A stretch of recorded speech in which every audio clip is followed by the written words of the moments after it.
Hi, my name is Fabby Tumiwa. I am the Executive Director of Institute for Essential Services Reform, an NGO based in Jakarta, Indonesia. We are working on several issues: energy, climate change, and extractive industries. And so we are doing policy advocacy work, we are doing campaign, we are doing public educations, and we are working with the community as well. Energy is one of the main sources of greenhouse gas emission in Indonesia. We consume a lot of energy, and 95% of our energy coming from fossil fuels, from coal, from oil, from natural gas. Very few coming from renewable sources. And I think given the conditions that the energy resources, the fossil fuel resources are depleted, and also that it creates greenhouse gases, that we are now all facing global warming and climate change, which is very catastrophic, not only for people in other countries, but also in our country. We already see some consequences of that climate change.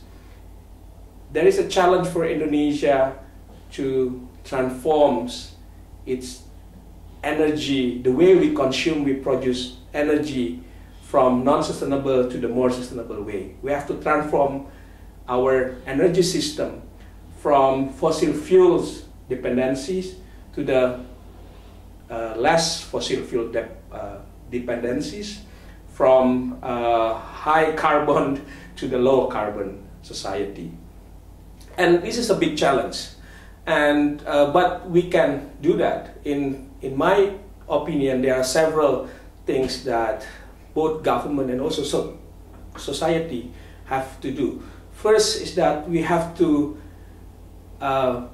maximize our non-fossil fuel potential. For electricity generation, we can generate our electricity more from geothermal. Indonesia is one of the countries with high resources and high potential of geothermal, but the utilization of these resources currently is very low. So it is very important to maximize this potential. Therefore, we will reduce our demand for coal and also for natural gas. Other that I think should be developed more is the biomass. We are rich with the biomass, and we not utilize this potential as well. Biomass can, if it well developed, it will replace the kerosene, of course. It will replace the LPG, which made from oil and natural gas, as a cooking fuels. But also, if we develop our biomass well, it also can be used to generate electricity. So that's the first. The second one, what we have to do is to change the way we plan and transport our energy. Currently, our energy system based on the grid systems that transport electricity from power plant, central power plant, to the load centers. We have to change the way we transport our energy by utilizing the local energy resources, that is plenty in the many part of Indonesia. We can develop our small hydro resources. We can utilize our solar resources. We have to utilize also biomass resources in the local levels. If we can generate more electricity in the locals, it will supply the electricity need by these local peoples.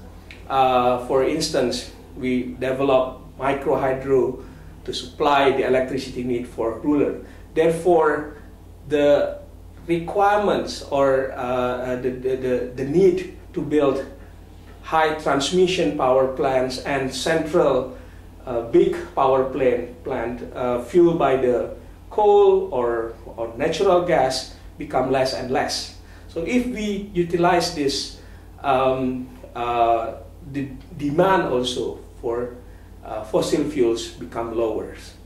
The other things that we have to importance is to change our lifestyle, because our lifestyles will determine our energy consumptions. If we choose to have lifestyles that based on electricities, that based on high energy consumptions, then we have to provide that. But if we choose to have a lifestyle that need less energy, therefore we don't need more energy to supply our lifestyle.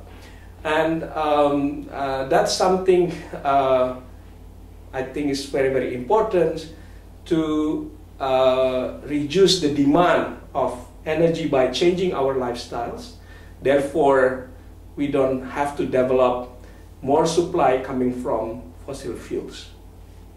The last thing that I think very important to change is the way we produce and consume food.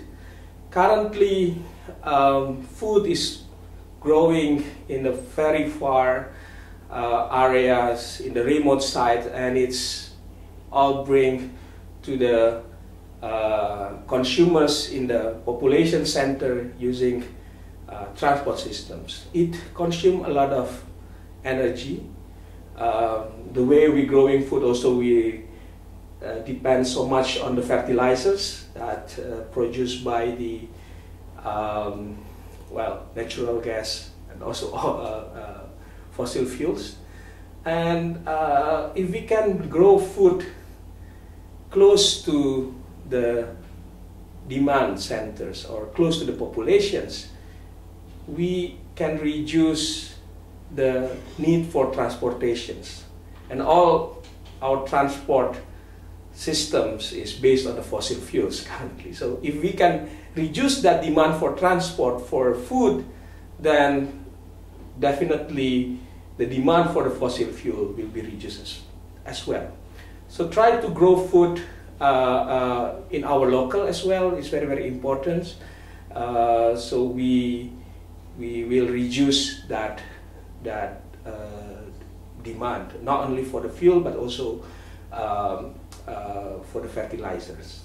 I think that's, if we able to do all of this, and if the government support with the clear policies, regulations, with the clear plannings, it will help Indonesia to make a big transformation from high carbon development to the low carbon development in the next few years. But we have to start now for the future to happen.